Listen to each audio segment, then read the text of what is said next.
শুধু ঘাস আর ঘাস। দেখেন এক একটা ছোপ কত বড় বড় হয়েছে। হ্যাঁ, মানে আমি নিজেই আশ্চর্য হয়ে যাচ্ছি যে এত সুন্দর ঘাস হয় উঁচু জমিগুলোতে, যা বলার মতন না। তো দেখেন, আর এই যে রেড পাকচুম, দেখেন এই একটা ছোপ কতগুলো ঘাস, এই দেখেন।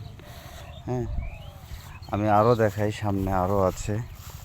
এই যে আরেকটা রেড পাকচুম। হ্যাঁ, দেখেন কতগুলো ঘাস হয়েছে।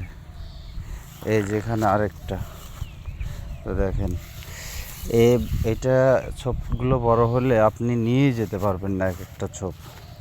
এই দেখেন এদিকে আরও আছে রেড পাকচুম, একটা একটা, ওই যে ওইখানে এরকম আরও আছে, অসংখ্য রেড পাকচুম আছে।